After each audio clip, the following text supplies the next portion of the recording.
سلامونه او نیک هیلې ګران لیدونکو او زده کوونکو هیله ده چې روغ او جوړ اوسئ. د فزیک مضمون شلم ګردی میز ته پخیر راغلاست. نننۍ جلسه موږ ځوابونو ته ځانګړې کړې ده چې د 18 ګردی میز او 19 ګردی میز سوالونه چې موږ تاسو ته وړاندې کړي وو هغو ته به ځوابونه ورکوو او ترڅنګ یې ستاسو کومنټونه چې موږ ته مو کومنټونه او فیډبکونه راکړي هغو ته به ځواب ورکوو. په لومړی کې ځای لري چې تاسو نه ډېره مننه وکړم چې موږ ته کومنټ کوئ، موږ ته فیډبک راکوئ او زموږ وړاندې ویډیوګانې راتلونکي ویډیوګانې هم تعقیب کړئ. که چیرې درسي ویډیوګانې وي او کوم ځای تاسې نه پوهیږئ یا تاسو ته ګونګ تمامیږي تاسو موږ نه پوښتنه وکړئ تر څو موږ ستاسو سوالونو ته ځواب درکړو. او یا که موږ ویډیوګانو کې موږ سوالونه تاسو ته مطرح کړي وو، تاسو نه سوالونه کړي وو، تاسو سوالونو ته ځواب ورکړئ او کولی شئ چې خپل شخصي وړاندیزونه او نظرونه هم موږ سره شریک کړئ تر څو موږ په راتلونکي ویډیوګانو کې ستاسو له وړاندیزونو او ستاسو نظرونو څخه استفاده وکړو او تاسو ته ویډیوګانې چمتو کړو. او ضروري ده چې یاد کړم چې زموږ یوټیوب چینل او فیسبوک پاڼه در سره تعقیب کړئ تر څو زموږ راتلونکي ویډیوګانو څخه هم برخمن شئ. نو راځئ لاړ شو د ځوابونو په لور. لومړی سوال د 18 ګردی میز سوال و چې قوه تعریف کړئ او یو ژوندی مثال یې بیان کړئ. قوه د دوو وکتورونو مقدار دی چې د یو جسم شکل یا د جسم سرعت ته تغییر ورکوي. او ژوندی مثال یې لکه یو بایسکل چې موږ غواړو بایسکل وچلوو نو د هغه بایسکل د چلولو لپاره موږ باید په د هغه بایسکل په پایډل باندې قوه وارده کړو تر څو هغه بایسکل وچلیږي او مخته لاړ شي. راځو دویمې پوښتنې ته. وکتور تعریف کړئ او ډولونه یې بیان کړئ. دلته زموږ یو ګران زده کوونکي وکتور تعریف کړی ده، لیکلی دی چې وکتور جهت لرونکی خط دی. دا تعریف صحیح ده، مننه له تاسو نه چې ډولونه یې بیا په دوه ډوله دي، یو مساوي وکتورونه دي او یو مخالف یا متقابل وکتورونه دي.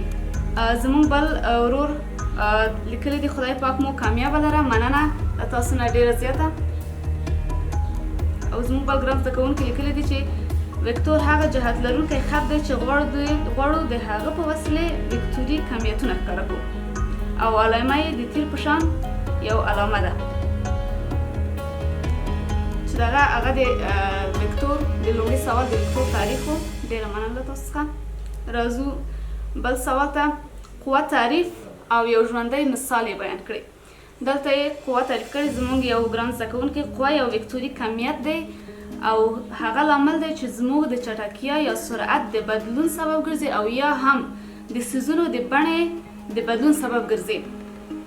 چې دلته موږ یو ژوندی مثال که ورسره بیان کړو. ژوندی مثال یې لکه د بایسکل چلول. کله چې غواړو موږ بایسکل وچلوو نو د بایسکل په پایډل موږ باید فشار او قوه وارد کړو تر څو هغه بایسکل وچلیږي. نو دا خپله یو ژوندی مثال د قوې دی.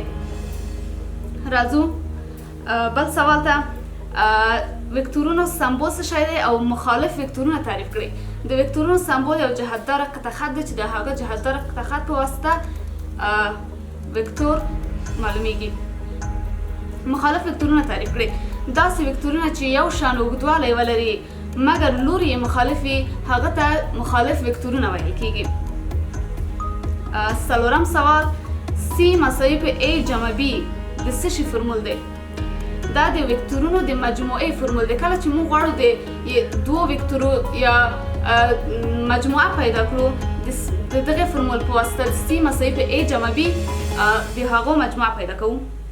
څه شی د اندازهګیري زموږ په ژوند کې څه ارزښت لري؟ پنځم سوال. زموږ یو ګران زده کوونکی ځواب ورکړی ده. اندازه نیول زموږ د ژوند هره برخه کې کارول کیږي، اشپزي کې، ویشلو کې او نجاري کې. مننه له ځواب مو بالکل صحیح دی. اندازهګیري یو ډېر ستر ارزښت لري زموږ په ژوند کې. په هره برخه کې موږ کولی شو له اندازهګیري نه استفاده وکړو. په نجاري بخش کې ځای څنګه چې دوی دلته مثال ورکړی که غواړو موږ یو میز جوړ کړو موږ د هغه اندازهګیري لپاره ضرورت لرو چې هغه اندازهګیري کړو او یا که هغه انجینري بخش وي او یا هغه که هر بخش وي موږ د اندازهګیري ته ضرورت لرو چې موږ زده وي چې هغه څنګه اندازهګیري کړو. او د هغه ترڅنګ صحیح اندازهګیري نیول هم ډېر ارزښت لري.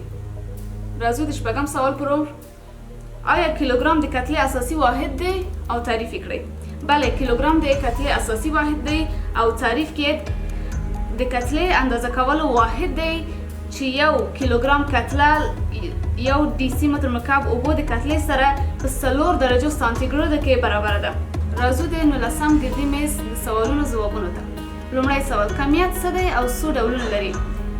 هر هغه مشخصات چې د اندازه کولو وړ وي هغه ته کمیت وایي. کمیت 2 ډوله دي: سکالر کمیتونه او وکتور کمیتونه. سکالر کمیتونه هغه کمیتونه دي چې مقدار لري مګر جهت نه لري، او وکتور کمیتونه هغه کمیتونه دي چې هم مقدار لري او هم جهت لري. راځو د دوم سوال په لور: انرژي، وخت او ساحه څه ډول کمیتونه دي؟ دغه سوال ته زموږ یو ګران زده کوونکي هم جواب ورکړی. راځئ چې د هغه ځواب وګورو. هغه لیکلی دی چې انرژي، وخت او ساحه سکالر کمیتونه دي ځکه چې مقدار لري مګر جهت نه لري. بالکل صحیح ده، له تاسو نه ډیره مننه. دریم سوال په لور راځو: کتله څه ته وایي او واحد یې څه دی؟ دغه سوال ځواب هم په کومنټو کې زموږ یو ګران زده کوونکی ځواب ورکړی دی.